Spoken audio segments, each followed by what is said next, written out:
Merhaba arkadaşlar. İlkokul Etkinlikleri kanalındasınız. Ben Hamit Öğretmen. Bugün sizlerle bakın burada görmüş olduğunuz F-35 savaş uçağını yapacağız. Bakalım bu videoda gördüğünüz gibi uçacak mı acaba bizim uçaklarımızda? Bakın bunlar da geri dönüşüm kağıtlarından yaptığımız F-35 uçaklarımız. Çok güzel, çok havalı duruyor uçaklar. Hemen hazırsanız yapımını anlatmaya başlayalım. A4 kağıdıyla yapacağız F-35 savaş uçağımızı. Önce A4 kağıdımızı alıyoruz. Dikine katlıyoruz. Dikine katladığımız uçağımızın şu kısmını bakın böylece bu tarafa katlıyoruz. Aslında içine katlamakla çok farklı bir durum yok ama daha keskin bir katlayış oluyor. Bu şekilde de katlayabiliriz. Buradan da aynı şekilde aldık. İnce bir hesap yaptık. Ve tam denk getirip öyle katladık. Tam denk getirmeye gayret gösterelim. Bu kenarları güzelce katlayalım. Sonrasında bakın açtığımızda bu şekilde uçağımızın tam katlanmış olduğunu görmemiz lazım. Evet. Şimdi bu kenarını ta en altına kadar katlıyoruz. Bakın yine çizgisine getirmeye dikkat ediyoruz. Tam çizgi noktasından denk getirdiğimizde kağıdımızı katlıyoruz. Şimdi sırada şu noktaya kadar kağıdımızı geriye katlamak var. Bakın bu noktaya dikkat ederek kağıdımızı dikkatli bir şekilde geriye katlıyoruz. Şimdi bu noktada kağıdımızı geriye çeviriyoruz. Bakın çizgilerin dümdüz bir şekilde gittiğine emin oluyoruz. Artık buradan şu şekilde çizgimizi açabiliriz. Bundan önceki videolarımızda yapmış olduğumuz gibi bakın şurada bir katlama yapıyoruz. Sadece izini kullanacağız bunun. Bu katlamayı geri açacağız. Bakın katlamamı yaptım. Aynı işlemi şimdi diğer taraf için yapacağım.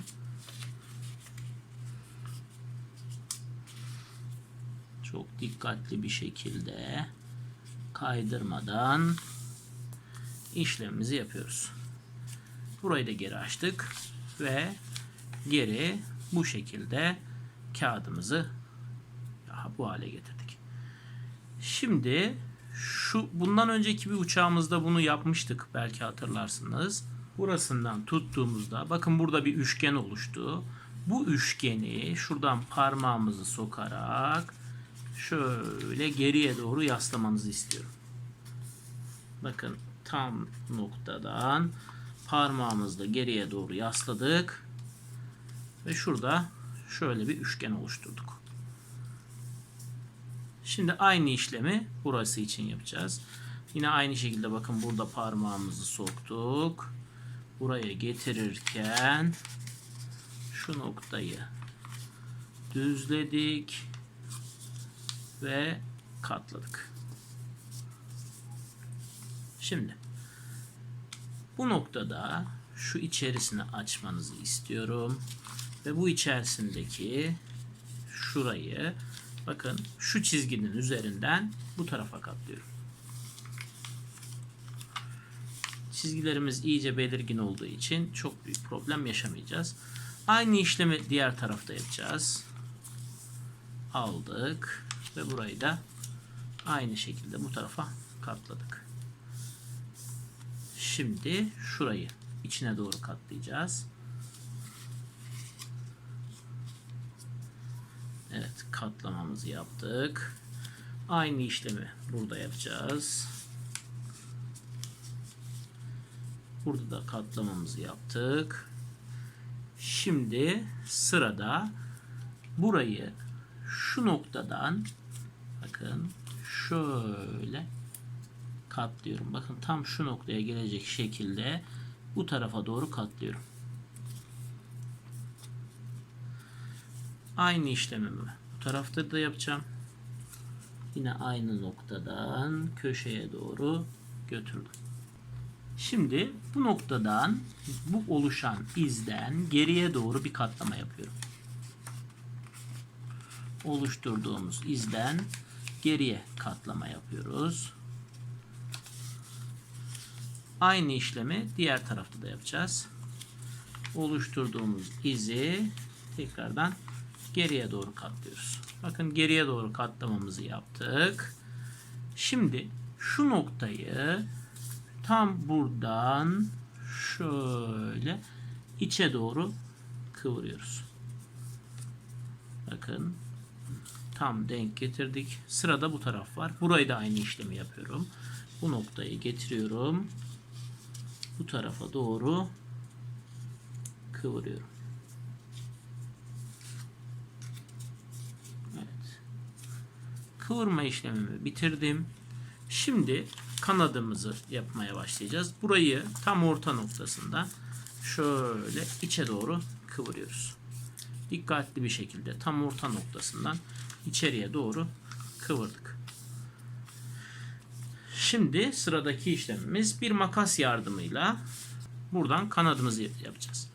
Bakın ucuna doğru böyle 30 derecelik bir açıyla bir kesik attım ve buradan da bir dik açıyla kesik attım. Bir üçgen çıkarttım. Bu üçgeni buradan çıkarttım. Şimdi sıradaki işlemimiz katlama. Kanatları dışa doğru katlama işlemi var. Bakın burası zaten bizi engelliyor. Oranın engellediği şekilde uca doğru sivrice kanadımızı katlıyoruz. Birinci kanadımızı katladık. Aynı işlemi diğer tarafta yapıyoruz. Bakın burası zaten sivri, bizi engelliyor. Evet, ikinci tarafını da aynı şekilde katladık. Şimdi gelelim buranın kıvrımına. Burayı şöyle diklemesine şurayla dik açı oluşturacak şekilde kıvırıyorum. Aynı işlemi diğer tarafta da yapacağım. Aldım. Bakın aynı şekilde şurada bir dik açı oluşturdum. Kıvırdım.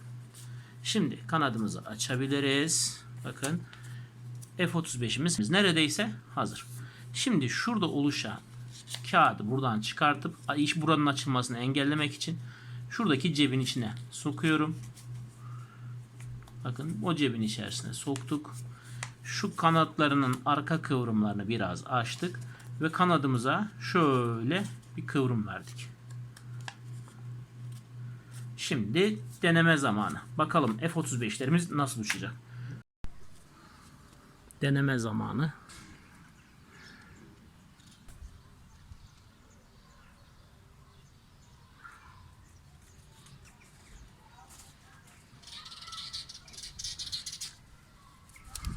O gayet güzel uçmuştu.